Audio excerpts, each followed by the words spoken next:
दोस्तों, डॉलर और रुपए की लड़ाई काफी आगे तक बढ़ चुकी है। आपको बता दें, साल 1995 में एक डॉलर के बराबर 31 रुपए हुआ करता था, जिसके बाद साल 2005 में एक डॉलर बराबर 44 रुपए हो गया। लेकिन टाइम के साथ डॉलर और रुपए की दूरियां बढ़ती गई और साल 2022 तक ये 80 रुपए तक पहुंच गई। लेकिन ऐसा क्यों? आखिर डॉलर अपने आप को इतना मजबूत कैसे बनाया, जबकि एक दौर में दोनों की वैल्यू में ज्यादा फर्क नहीं था। जैसा हम सभी जानते हैं कि डॉलर यूएस करेंसी है और यूएस हर तरीके से दुनिया को डोमिनेट करने में और खुद को सुपर पावर बनाए रखने के लिए उन्होंने एक चाल चली और वो थी उसकी डॉलर वाली चाल। आज के समय में डॉलर एक ऐसी लौती करेंसी है जो कि इतनी मजबूत है, न सिर्फ यूएस बल्कि पूरी दुनिया को चला रही है। लेकिन इसके पीछे का रीजन क्या है? इसका सीधा सा जवाब है उस देश की इकोनॉमी। ये बात तो जाहिर है, डॉलर की मजबूती अमेरिकी इकोनॉमी को ताकत को दिखाती है। लेकिन कैसे? आपको बता दें, आज अमेरिका के टोटल डॉलर में से 65% डॉलर का इस्तेमाल अमेरिका के बाहर होता है, यानी कि अपने देश से ज्यादा डॉलर बाहर के देशों में बटा हुआ है। इसकी पावर और बताएं तो दुनिया भर के 85% ट्रेडिंग में डॉलर की मौजूदगी है और दुनिया भर के 39% कर्ज किसी और करेंसी में नहीं बल्कि डॉलर में दिए जाते हैं। और यही वजह है विदेशी बैंकों को भी इंटरनेशनल ट्रेड में डॉलर की जरूरत पड़ती है। इसका मतलब ये है कि पूरी दुनिया डॉलर पर ट्रेडिंग करने के लिए मजबूर है।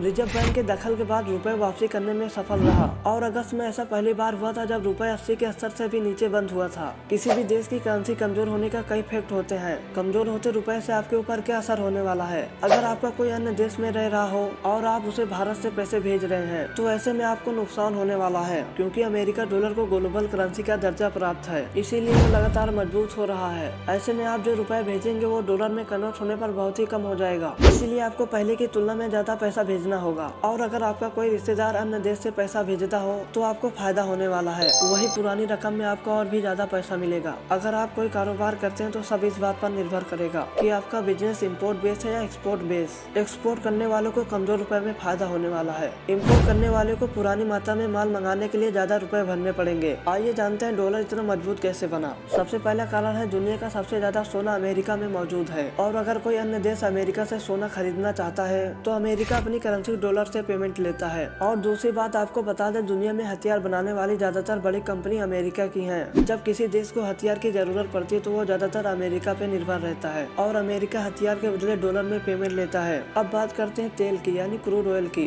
अरब देशों में तेल निकालने वाली कंपनियां ज्यादातर अमेरिका की हैं, इसीलिए क्रूड ऑयल इस समय सबकी जरूरत है। इसीलिए ये कंपनियां तेल बेचने पर डॉलर से पेमेंट लेती हैं। इसीलिए आप समझ सकते हैं, डॉलर के बिना कोई देश न सुरक्षित रह सकता है, न वो अपनी डेली के लाइफ को डॉलर के बिना बेहतर बना सकता है। लेकिन हम डॉलर की जगह रुपए को क्यों नहीं ला सकते? क्या कोई कमी है रुपए में? अभी डॉलर के सामने रुपए काफी छोटा है, इसीलिए इन दोनों को बराबर होना बहुत ही जरूरी है। रही बात इंटरनेशनल मार्केट में ट्रेडिंग की, तो कई ऐसे देश हैं जो सिर्फ डॉलर पे ही ट्रेडिंग करते हैं। अगर आपको उस देश में ट्रेडिंग करनी है तो आपको अपने रुपए को डॉलर में कन्वर्ट कराना होगा। अब आपका सवाल होगा, भारत सीधे सीधे रुपए से ट्रेडिंग क्यों नहीं कर सकता? दोस्तों, कोविड के बाद इंडिया इंपोर्ट पर ज्यादा फोकस करने लगा और दुनिया भर में इंडिया की तरफ से एक्सपोर्ट काफी कम होने लगा। इतना ही नहीं, इंपोर्ट में इंडिया फॉरेन रिजर्व को पानी की तरह बहा रहा है। जहां आज हमारे फॉरेन रिजर्व में 588 बिलियन डॉलर हैं, वहीं पिछले अक्टूबर में 640 बिलियन डॉलर थे, यानी कि लगभग 52.1 बिलियन डॉलर का नुकसान हुआ। लेकिन हम जो पानी की तरह डॉलर्स को खर्च कर रहे हैं, क्या उसकी जगह रुपए का इस्तेमाल नहीं किया जा सकता? इसकी सबसे बड़ी वजह है यूनाइटेड स्टेट और यूरोप। असल में इन देशों ने बहुत पहले से करेंसी एक्सचेंज में अपना डोमिनेंस कायम रखा है। इन्होंने किया ये, जो करेंसी में स्विफ्ट सिस्टम होता है, वो पहले लोकल करेंसी लेता है, फिर उसे अपने लोकल बैंक में डॉलर में कन्वर्ट करता है। उसके बाद दूसरे देश में जहाँ की करेंसी आपको चाहिए वो वहाँ पर डॉलर भेजता है, फिर वहाँ डॉलर की करेंसी में कन्वर्ट हो जाता है। और जो बाकी कंट्री वो यूएस पर काफी ज्यादा ट्रस्ट करती हैं और सीधे सीधे किसी भी देश से ट्रेड करने के लिए इसीलिए डरते हैं कि उनका पैसा नुकसान न हो जाए। यही आरबीआई की मास्टर प्लानिंग आती है, जहां आरबीआई ने मिडिल मैन यानी कि डॉलर को हटाने के लिए फुल प्रूफ प्लान बना लिया है। आरबीआई के प्लान के मुताबिक जब भी इंडिया रशिया से ट्रेड करेगा तो इसके लिए हम स्विफ्ट के बजाय नोस्ट्रो, जो इंडिया की तरफ से होगा, और रोस्ट्रो, जो रशिया की तरफ से होगा, इसका यूज करेंगे। प्लान सक्सेसफुल हो जाता है तो जब भी रशिया इंडिया से ट्रेड करेगा तो रशिया अपनी करेंसी रशियन बैंक में जमा करेगा और ये करेंसी सीधे रुपए में कन्वर्ट होकर सीधे इंडिया को मिलेगी। इससे सीधा फायदा इंडिया को होगा, यानी कि रुपए जाएगा ऊपर। लेकिन ऐसा सिस्टम जो उसे डिसअपॉइंट करता है तो इसमें नुकसान भी है। अगर अमेरिका इसके बीच शामिल नहीं होगा तो दुनिया में उसकी वैल्यू कम होती जाएगी और डायरेक्ट ट्रांजैक्शन डॉलर की वैल्यू कम होगी और जो ट्रांजैक्शन में एक्स्ट्रा फीस लगती है वो भी हम बचा लेंगे, बैंक के नेटवर्क के जरिए स्विफ्ट को बीच में न लाते हुए। और ये सीधी सी बात है, इन सभी वजह से अमेरिका इकोनॉमी को काफी नुकसान होगा, जो कि वो बिल्कुल भी बर्दाश्त नहीं करेगा, क्योंकि हम जिन जिन देशों से ट्रेडिंग करेंगे वो स्विफ्ट की बजाय हमारी टेक्निक को इस्तेमाल करेंगे। ऐसे में अमेरिका और इंडिया के बीच और भी ज्यादा दरार पड़ जाएगी। लेकिन वो देश जो इंडिया के सिस्टम से ट्रेडिंग करेंगे वो भी अमेरिका के दुश्मन बन जाएंगे। आगे देखना यह है कि इंडिया इस मामले में क्या क्या करता है। उम्मीद है कि एक दिन हमारी करेंसी डॉलर का मुकाबला कर पाए।